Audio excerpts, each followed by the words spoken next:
Hello everyone, it's Kay here, and I'm here today with another little project. There are lots and lots of really exciting things happening on YouTube. Lots of people are setting up little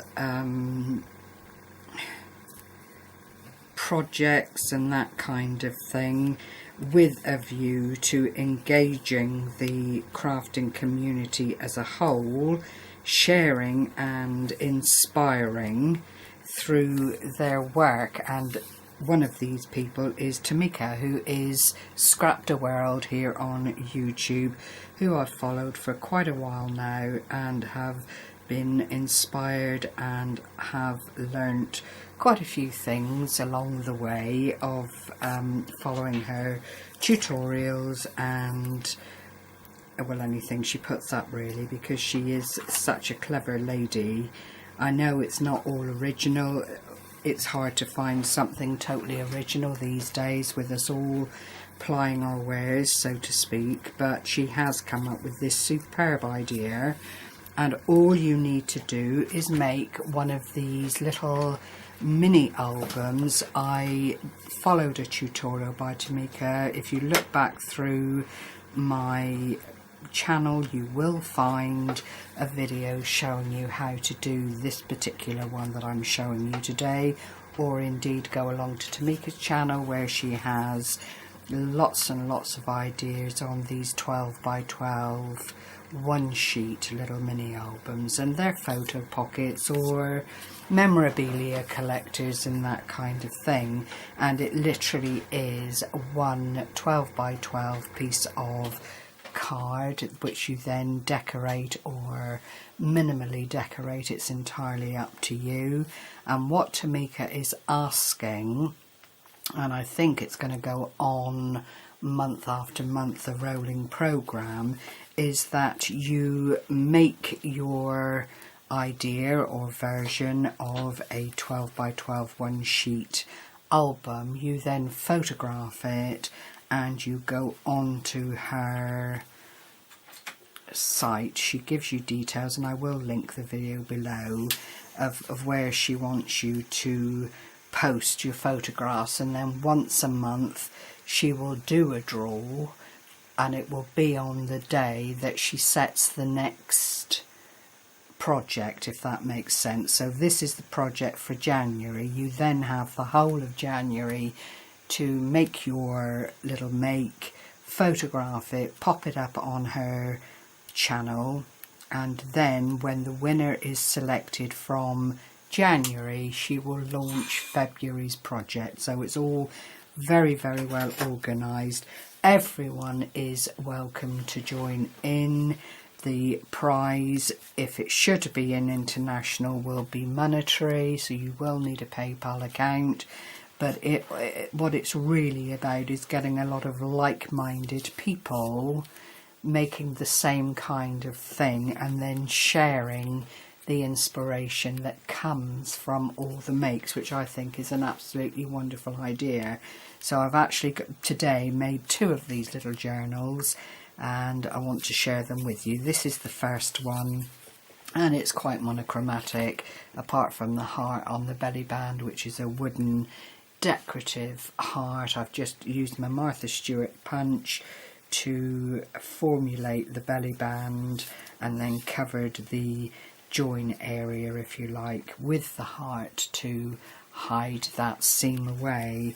And then on the front I've used a little bit of lace, a couple of dies just to put a little feature on the front, and some bling just to pretty it up.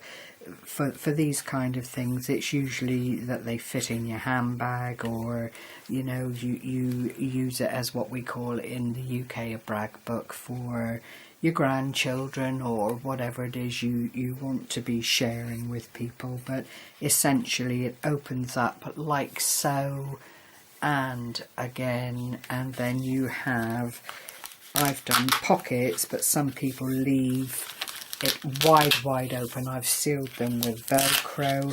Some people leave them, the pockets open, so you would actually have room for six 7 photographs within the 12 by 12 album, and the pockets are, if I get something to show you, quite deep. They are 4 inches or so deep, so you can actually get quite a nice sized something in there, or a series of tags or something of that nature that you might want to hold on to, tickets from shows, I don't know, whatever you collect basically. But it is a lovely idea. The work on it can be as minimal as I've done here, with just small bits of decoration, a little bit of lace to pretty it up. The closures, as I say, I've used the Velcro buttons and they just fold over, a little bit of a press, and that's them done. And then I've put here adventure, explore and today, and that could be themes for the photographs that you're storing or whatever else that you feel you want to save or keep safe. It's one of those things that can be extraordinarily useful, or it will fold away quite nicely and look great in a rack or a gift to a friend. It's not a wasted project by any means. So that just fits together then like so. The belly band goes over, and you don't have to do a belly band.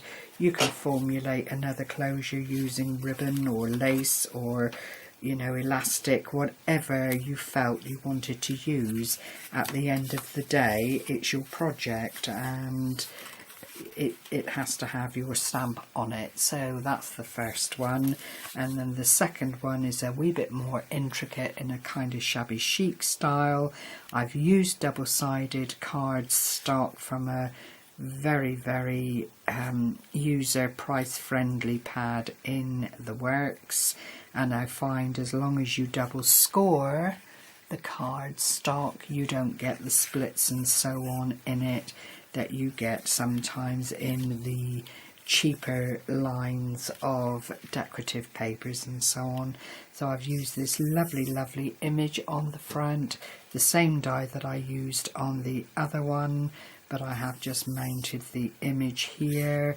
I've then put some lace down the seam on the side here and used a floral decorative die just to accent around.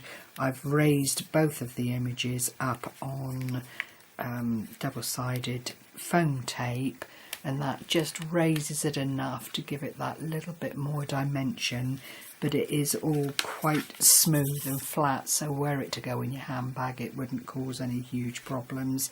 I've used a little bulldog clip here just to keep 2 of the pages together, which keeps it secure, and then you open and again it's really quite minimalistic. I didn't want to overdo it because they do get chunky very quickly, and by the time you put whatever it is you're collecting into the pockets, before you know it they would be very difficult to fold back and hold their shape. But I've done the Velcro buttons again, as you can hear as I peel them back, the little thumb notch there to allow you to reach into the pockets and grasp whatever it is you put in there. On this one, because the paper is very delicate and very pretty, all I've used is a little bit more of the lace top and bottom, and I believe it finishes it really nicely without too much of a to-do. Nothing on the back sides at all. I've left them absolutely clear. That's not to say they'll stay that way, but as I say, I didn't want to fussy them up too much, because at the end of the day it is just a little journal and a pocket holder in this format to keep safe things or photographs, whatever you want. If you don't anchor up those bottom pockets and you leave them open, then clearly they make great areas for photographs and that kind of thing. but it is as basic and as simple as that. I am sure this will be very well supported by Tamika's subscribers, of which I'm one, and I felt I would like to share with my subscribers in case there's anybody out there that just for the fun of it would like to take part, make the project each month and have a chance at winning or not, but certainly being part of a lovely circle of like-minded people, which is what crafting is all about. So without further ado, I will wish you well, wish you happy crafting, and do follow the link below if you're interested in taking this further. Bye bye for now, take care.